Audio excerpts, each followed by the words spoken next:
Hello students, social science PSEV channel ਤੇ ਮੈਂ ਹਰਜਿੰਦਰ ਸਿੰਘ ਤੁਹਾਡਾ ਹਾਰਦਿਕ ਸਵਾਗਤ ਕਰਦਾ ਹਾਂ।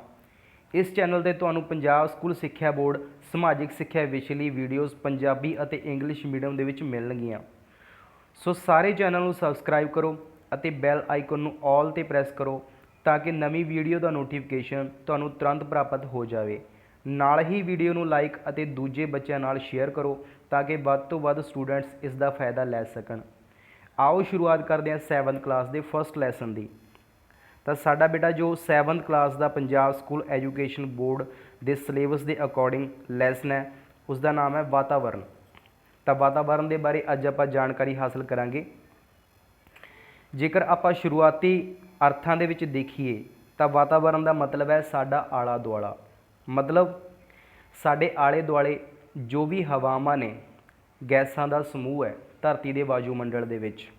इस तो इलावा साडा जैव मंडल है जिसनों आप जीव मंडल भी कहने हैं, बायोस्फीयर। इस तो इलावा धरती का जो जल मंडल है, थल मंडल है, उन्होंने असी समूहिक रूप दे विच वातावरण का नाम दिंदे हैं। कहण दा भाव धरती का चौगिरदा जिस दे विच जीव जंतु पेड़ पौधे जल थल इकट्ठे ही मौजूद ने। ठीक है, तो इसनों आपां की कहने वातावरण कहने हैं। तो एक गल मैं तुहानूं पहलां ही दसना चाहुंदा बेटा, 6th क्लास दे विच तुसीं पढ़िया सीगा अपने सोलर सिस्टम के बारे, सूरजी परिवार के बारे पढ़िया सी। उस दे विच आपां सूरज समेत 8 ग्रहां के बारे जानकारी हासिल कीती सी। तो उन्हां 8 ग्रहां दे विचों सिर्फ पृथ्वी ही एक अजिहा ग्रह आ जिस दे उपर अजिहा एनवायरमेंट पाया जाता है, अजिहा वातावरण पाया जाता है जिस दे उपर जीवन की संभावना गी।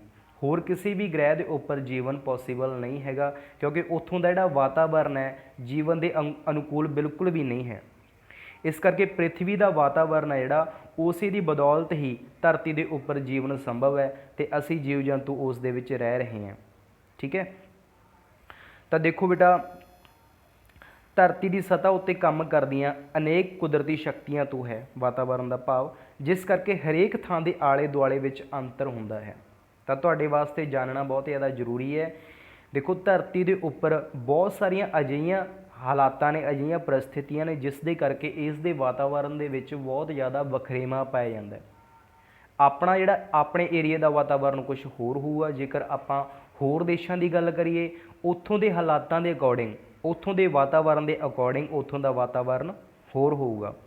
इस करके ही मनुख का अपने आले दुआले नाल संबंध हरेक जगह ते इक्को जिहा नहीं हुंदा। मनुख आ जिहड़ा वो हरेक जगह ते इक्को जिहे संबंध नहीं बना सकता, इक्को जिहे उसका रहन का ढंग नहीं हुंदा। वातावरण के वखरेवें दे करके जिहड़ा मनुख हैगा वो की करदा है, अलग अलग तौर पर वातावरण दे विच रहिंदा ते उही जिहे माहौल दे विच उत्थे ढल जांदा है क्योंकि वातावरण के अकॉर्डिंग हरेक मनुख नूं ढलना ही पैंदा है। उत्थों के वातावरण दे विच रहण दे अपने आप नूं अनुकूल बनाउणा ही पैंदा है।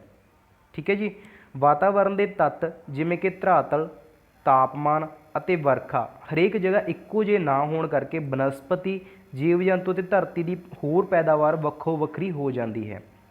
तो देखो बेटा, हरेक जगह के उपर कुदरती बनस्पति है जिहड़ी, जीव जंतु है, तो इस तो इलावा उत्थों का तापमान है वो की है वक्खो वक्खरा पाया जाता है।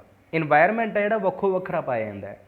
जिहड़ी चीज़ अपने इत्थे भारत दे विच मिलदी है वो विदेशों के विच नहीं प्राप्त हो सकती, तो जिहड़ी चीज़ उत्थे बनती है उत्थे उत्थों के जलवायु के अकॉर्डिंग उत्थे ढली हुई है, बनस्पति उत्थे होर तरह की है, उत्थे मनुख ने जिहड़े होर तरह के ने। ठीक है, वो अपने भारत दे विच नहीं मिल सकते।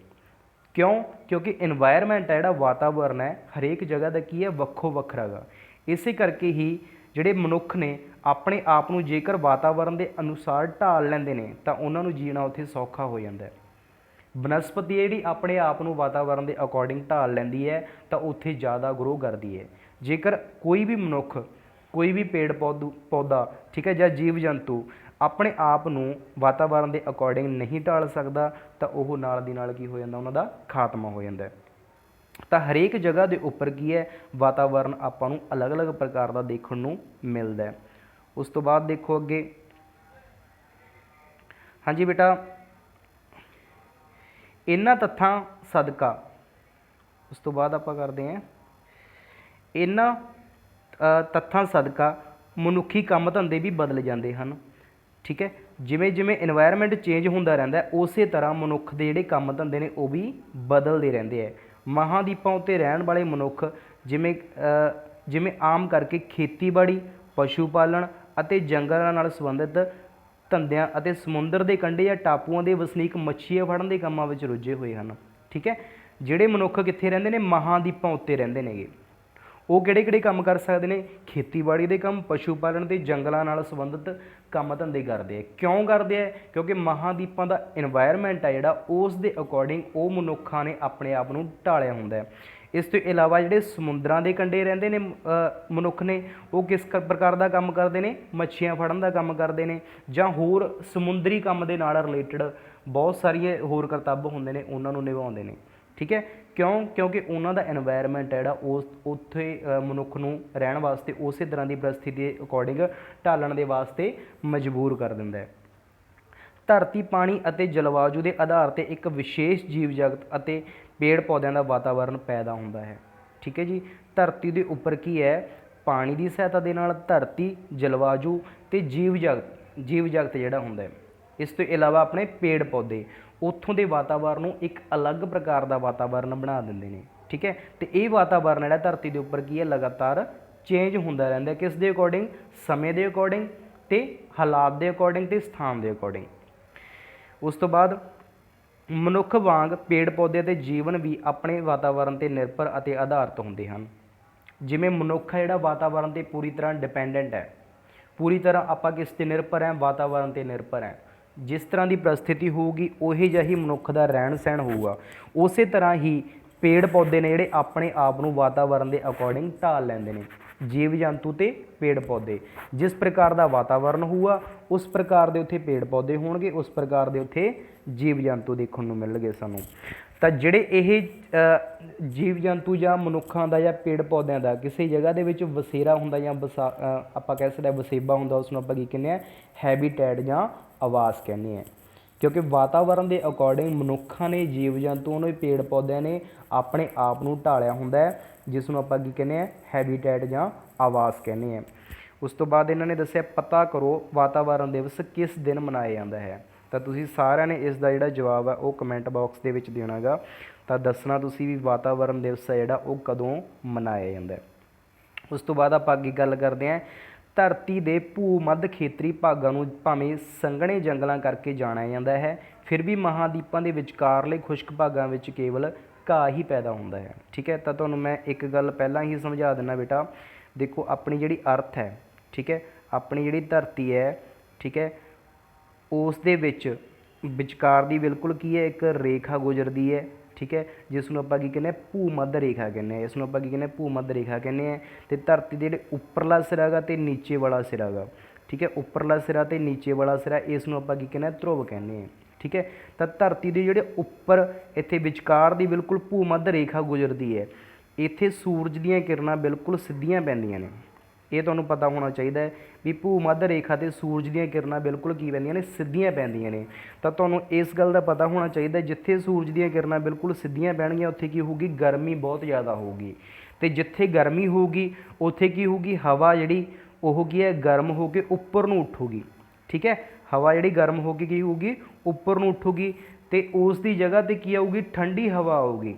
ਠੀਕ ਹੈ, ਠੰਡੀ ਹਵਾ ਆਊਗੀ ਜਦੋਂ ਉੱਥੇ, ਤਾਂ ਆਪਣੇ ਨਾਲ ਉਹ ਕਿਸ ਨੂੰ ਲੈ ਕੇ ਆਊਗੀ? ਬੱਦਲਾਂ ਨੂੰ ਲੈ ਕੇ ਆਊਗੀ।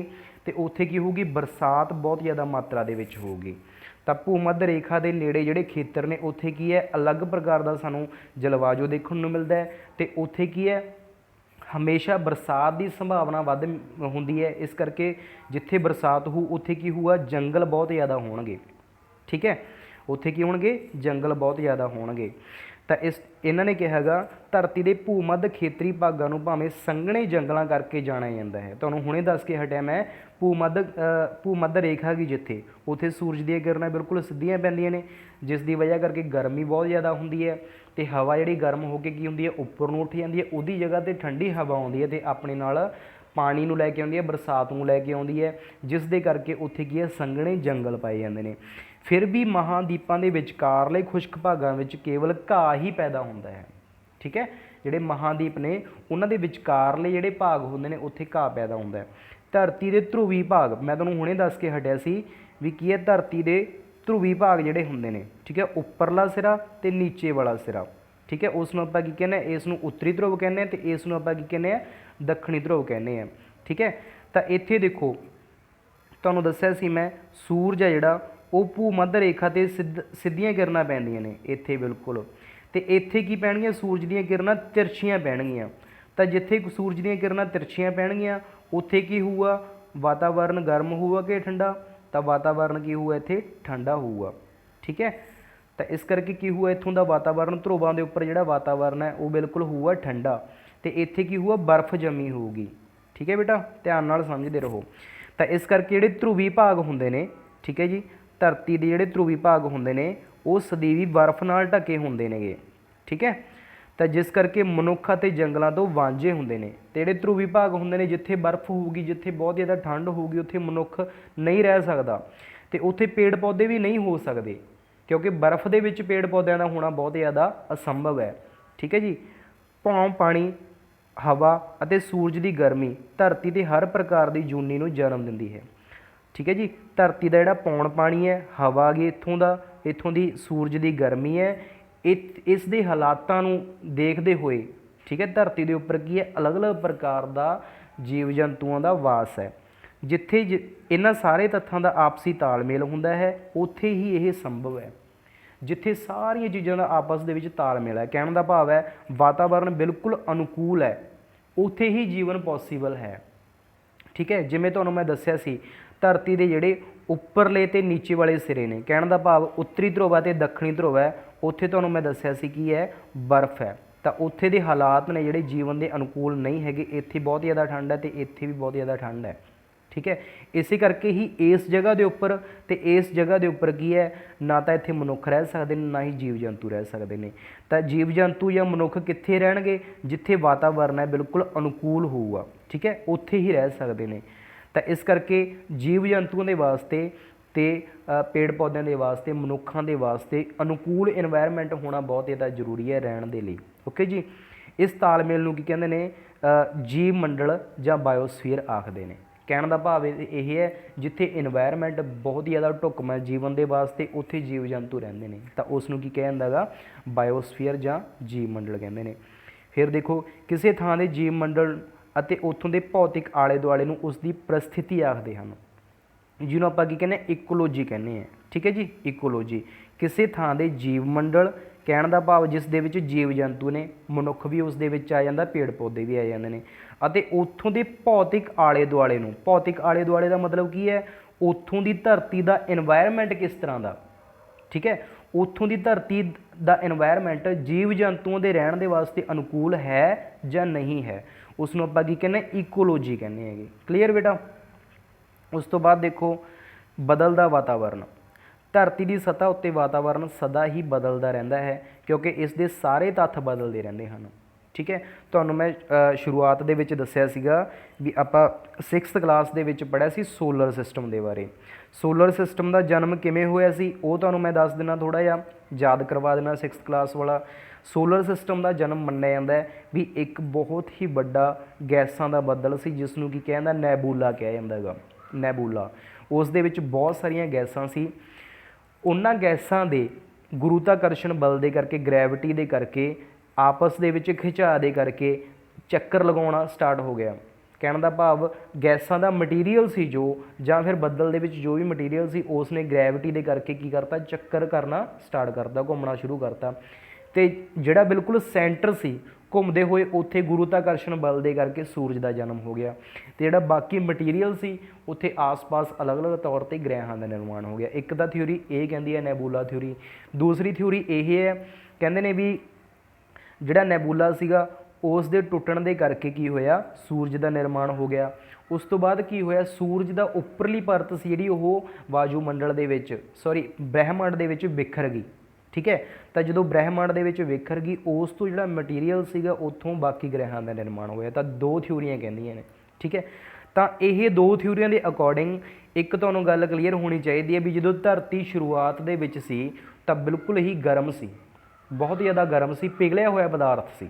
ਜਿਵੇਂ ਮੈਗਮਾ ਲਾਵਾ ਤੁਸੀਂ ਸੁਣਿਆ ਹੋਣਾ ਮੈਗਮਾ ਦੇ ਬਾਰੇ, ਠੀਕ ਹੈ। ਧਰਤੀ ਦੇ ਵਿੱਚ ਜਿਹੜਾ ਗਰਮ ਪਿਘਲਿਆ ਹੋਇਆ ਪਦਾਰਥ ਆ ਉਸ ਨੂੰ ਆਪਾਂ ਮੈਗਮਾ ਕਹਿੰਦੇ ਹਾਂ। ਜਦੋਂ ਧਰਤੀ ਦੇ ਉੱਪਰ ਆ ਜਾਂਦਾ ਉਸ ਨੂੰ ਆਪਾਂ ਲਾਵਾ ਕਹਿੰਦੇ ਹਾਂ, ਜਿਸ ਤਰ੍ਹਾਂ ਜਵਾਲਾਮੁਖੀ ਦੇ ਵਿੱਚੋਂ ਨਿਕਲਦਾ ਗਾ। ਤਾਂ ਧਰਤੀ ਜਦੋਂ ਸ਼ੁਰੂਆਤ ਦੇ ਵਿੱਚ ਇਸ ਦਾ ਜਨਮ ਹੋਇਆ ਸੀ ਤਾਂ ਬਹੁਤ ਜ਼ਿਆਦਾ ਗਰਮ ਸੀ ਇਹ, ਠੀਕ ਹੈ, ਪਿਘਲੀ ਹੋਈ ਸੀਗੀ ਇਹ। ਹੌਲੀ ਹੌਲੀ ਕੀ ਹੋਇਆ, ਚੇਂਜ ਹੋਣਾ ਸ਼ੁਰੂ ਹੋ ਗਿਆ।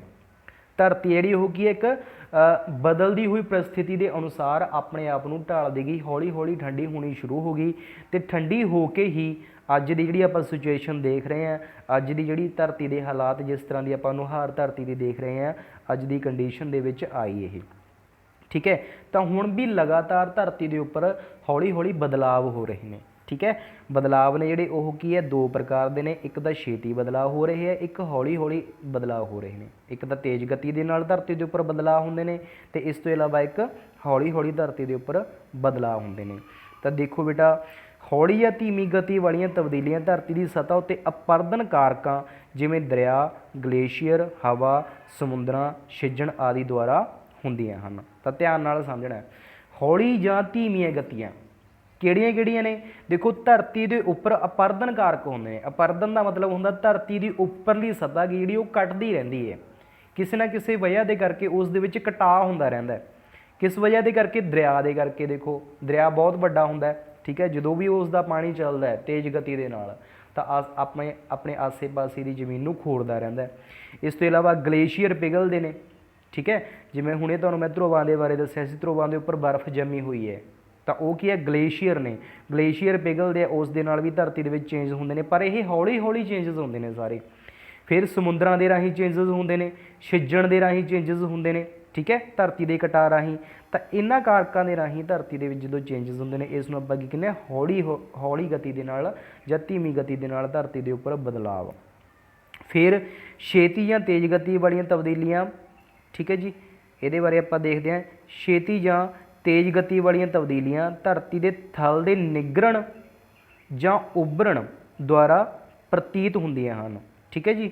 ਤਾਂ ਦੋ ਗੱਲਾਂ ਇਹਦੇ ਵਿੱਚ, ਧਰਤੀ ਦੇ ਜਿਹੜੀਆਂ ਤੇਜ਼ ਗਤੀ ਦੇ ਨਾਲ ਤਬਦੀਲੀਆਂ ਹੁੰਦੀਆਂ, ਜਾਂ ਤਾਂ ਧਰਤੀ ਦੇ ਵਿੱਚ ਨਿਘਾਰ ਹੋ ਜਾਂਦਾ ਹੈ, ਠੀਕ ਹੈ। ਕਹਿਣ ਦਾ ਭਾਵ ਧਰਤੀ ਨੀਚੇ ਨੂੰ ਧੱਸ ਜਾਂਦੀ ਹੈ, ਜਾਂ ਧਰਤੀ ਦੇ ਵਿੱਚ ਕਿਸੇ ਨਾ ਕਿਸੇ ਕਾਰਨ ਟੋਆ ਪੈ ਜਾਂਦਾ, ਉਸ ਨੂੰ ਆਪਾਂ ਕੀ ਕਹਿੰਦੇ, ਨਿੱਘਰਨਾ। ਜਾਂ ਫਿਰ ਧਰਤੀ ਦੇ ਉੱਭਰਨ ਦੇ ਨਾਲ, ਧਰਤੀ ਇਹ ਕਿਸੇ ਨਾ ਕਿਸੇ ਵਜ੍ਹਾ ਦੇ ਕਰਕੇ ਕੀ ਹੁੰਦੀ ਹੈ, ਉੱਭਰ ਜਾਂਦੀ ਹੈ। ਉਦਾਹਰਨ ਦੇ ਤੌਰ 'ਤੇ ਤੁਹਾਨੂੰ ਸਮਝਾਉਣਾ ਮੈਂ ਕਿਵੇਂ।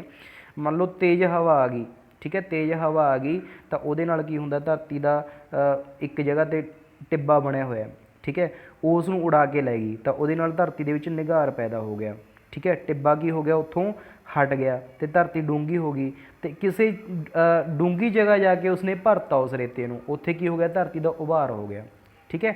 ਤਾਂ ਇਹ ਕੀ ਹੋਇਆ, ਤੇਜ਼ ਗਤੀ ਦੇ ਨਾਲ ਹੋਇਆ, ਕਿਉਂਕਿ ਇੱਕੋ ਦਮ ਹਵਾ ਆਈ, ਇੱਕੋ ਦਮ ਕੋਈ ਨਾ ਕੋਈ ਘਟਨਾ ਵਾਪਰੀ, ਜਿਸ ਦੇ ਕਰਕੇ ਧਰਤੀ ਦੇ ਨਿੱਘਰਨ ਅਤੇ ਉੱਭਰਨ ਦੇ ਕਰਕੇ ਕੀ ਹੋਇਆ, ਇਸ ਦੇ ਵਿੱਚ ਬਦਲਾਵ ਹੋਇਆ। ਇਹ ਹੋਇਆ ਤੇਜ਼ ਗਤੀ ਦੇ ਨਾਲ। ਧਰਤੀ ਆਪ ਵੀ ਪਹਿਲਾਂ ਹਵਾਈ ਸਥਿਤੀ ਤੋਂ ਬਦਲ ਕੇ ਪਿਘਲੇ ਰੂਪ ਵਿੱਚ ਆਈ। ਇਹ ਤੁਹਾਨੂੰ ਮੈਂ ਸਮਝਾਤਾ ਵੀ ਧਰਤੀ ਪਹਿਲਾਂ ਕੀ ਸੀ, ਪਿਘਲੇ ਰੂਪ ਦੇ ਵਿੱਚ ਸੀਗੀ, ਹੌਲੀ ਹੌਲੀ ਠੰਡੀ ਹੋਈ ਸੀ, ਪਰਿਸਥਿਤੀ ਬਦਲੀ ਧਰਤੀ ਦੇ ਉੱਪਰ ਅਤੇ ਅੱਜ ਦੇ ਰੂਪ ਦੇ ਵਿੱਚ ਸਾਡੇ ਸਾਹਮਣੇ ਹੈ, ਠੀਕ ਹੈ।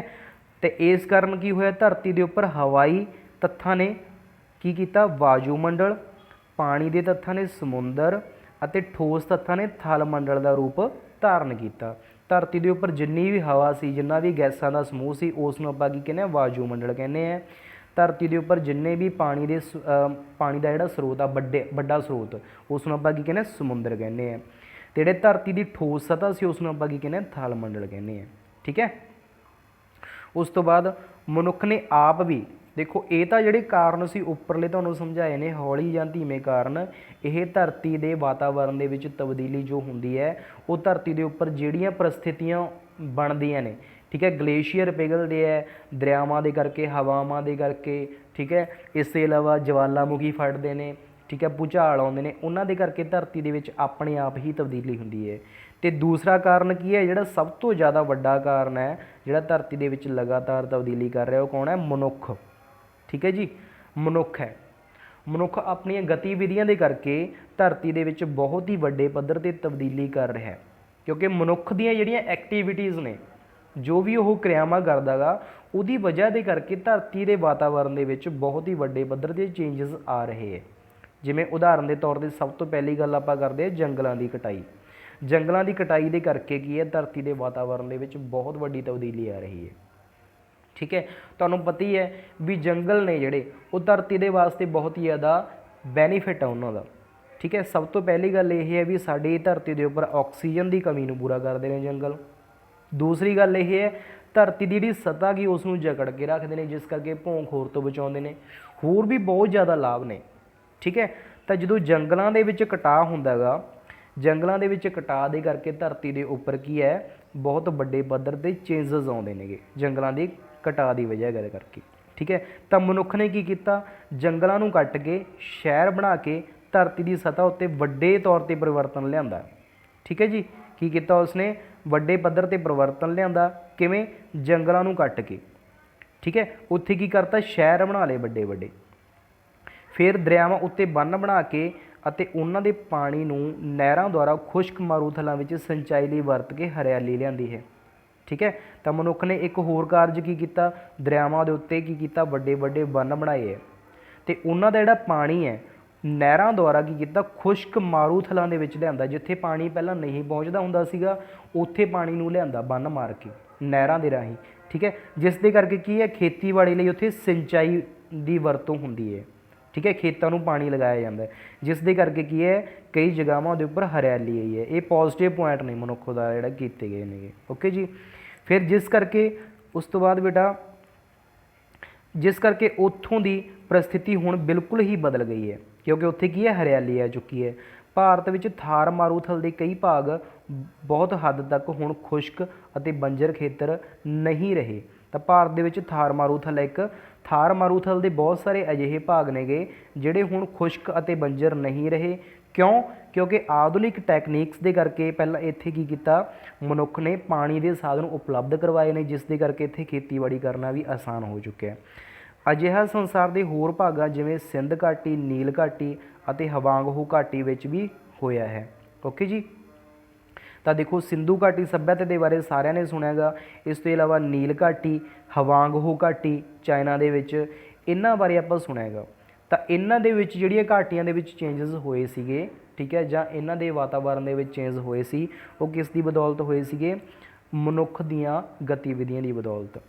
खनिज अते उद्योगिक खेत्रां दा विकास करदे होए भी मनुख ने धरती उत्ते वधेरे परिवर्तन लिआंदे हन। कहण दा भाव इह है भी जिवें उद्योगां दा विकास हुंदा है, खनिज पदार्थ ने धरती दे विचों वध मात्रा दे विच कढे जांदे ने, उस दे नाल भी धरती के वातावरण दे विच चेंजिस आउंदे ने। इस करके कुदरती अते मनुखी तत्तां विचकार घना संबंध है। ठीक है बेटा, तो कुदरती तत्त ने जिहड़े ते मनुखी तत्त ने उन्हां दे विच बहुत ही ज़्यादा आपसी अंतर निर्भरता पाई जाती है, क्योंकि जिहड़ा मनुख है बिल्कुल किस ते निर्भर है? वो कुदरत ते ही निर्भर है। ओके, वर्तमान सभ्यता कुदरती अते मनुखी तत्तां विचकार लड़ीवार अते लगातार तालमेल का सिट्टा है। जिहड़ी अज दी मनुखी सभ्यता गी, ठीक है, वो की है? वातावरण के उपर निर्भर है। देखो सभ्यतावां जिन्नियां भी होईयां ने धरती के उपर वो सारियां ही वातावरण ते ही निर्भर है। ठीक है, तो अज की जिहड़ी सभ्यता वो भी किस ते निर्भर है? बिल्कुल वातावरण ते ही निर्भर है। अज की जो स्थिति है, परिस्थिति बन चुकी है मनुख दी गतिविधियां दे करके, जिहड़ियां बीमारियां फैल रही ने वो मनुख की वजह दे करके ही है, क्योंकि मनुख है जिहड़ा लगातार वो किस दे नाल खिलवाड़ करदा है? वातावरण दे नाल खिलवाड़ कर रहा है। ठीक है बेटा, अगे आपां पढ़ांगे इस वीडियो के सैकंड पार्ट दे विच वातावरण के अंश करांगे आपां। अगली वीडियो दे विच वायुमंडल बारे तुहानूं दसूं, थल मंडल, जल मंडल, जीव मंडल, ठीक है, तो मनुखी वातावरण बारे। अगली वीडियो के विच आपां सारा जिहड़ा लैसन आ वो खत्म कर देंगे। वीडियो काफ़ी ज़्यादा लंबी हो चुकी है, इस करके हुण आपां वीडियो का एंड करते हैं। तो सारिਆਂ ਦਾ बहुत बहुत धन्नवाद। वीडियो पसंद आई तो बेटा सारे लाइक करो तो अपने नाल दे साथियों नाल जरूर शेयर करो। ओके जी, थैंक्स।